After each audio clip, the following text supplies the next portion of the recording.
Good afternoon.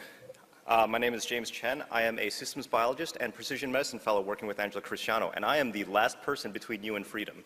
So I'm going to try to get through this quickly.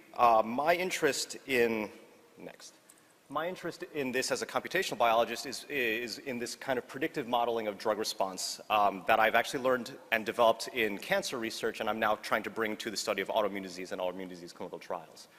So very briefly, Dr. Mackay already talked about our ongoing clinical trials for JAK class inhibitors in alopecia areata, but she also, while she focused primarily on tofacitinib, our lab has conducted clinical trials on tofacitinib, ruxolitinib, JAK inhibitors, as well as abatacept, which is a CTLA-4 inhibitor, and we've also done clinical trials using the traditional corticosteroid injections.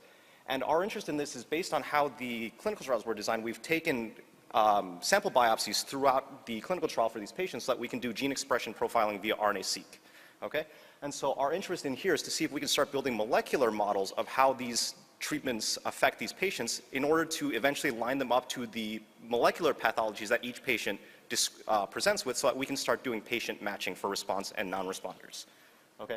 So basically the question is, are there actual differences in molecular mechanism of actions between these compounds? For example, it might be tempting to say that although tofacitinib and ruxolitinib are JAK inhibitors, since they're both JAK inhibitors, they must fall in the same class, ergo they are essentially interchangeable. When you start looking at the molecular profiles, you start to see, that is not the case. So basically the way I've chosen to express how we fingerprint these molecular modes of action is according to two things. Basically, this volcano plot, the red dots show the significant molecular effects of each drug that you can reliably statistically track.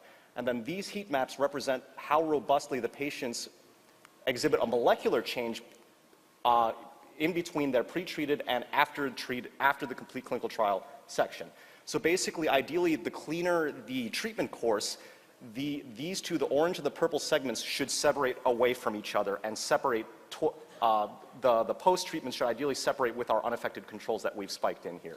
So what you're seeing here is the topical steroid and the CTLA-4 inhibitor, and you can kind of get a sense for the difference in mechanism of action. What you now do, if you compare this to ruxolitinib and tofacitinib, what you see is that these targeted molecules actually exhibit a much stronger molecular effect on these patients than either of those two previous compounds do. And specifically, their classification strength is much more powerful, which basically all of the pre- and post-treatment samples segregate away from each other, telling us that there is a very reproducible, robust molecular mechanism of action associated with these compounds. Okay?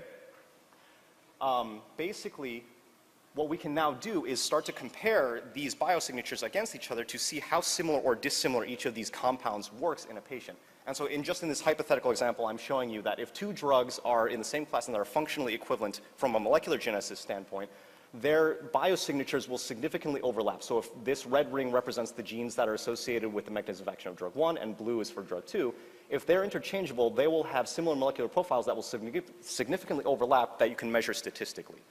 If they have otherwise what we call orthogonal mechanisms of action, basically completely different mechanisms of action, they will be non-overlapping, which you will also be able to measure statistically. This is a cartoon representation of the 4 clinical compounds that I showed you, and as you can see, all 4 of them, based on the statistics, show distinct mechanisms of actions and distinct fingerprints, even though ostensibly tofa and ruxo are JAK inhibitors. So you really have to devote a lot more time to the molecular characterization of the effects of these drugs if we really want to understand how to match them to patients.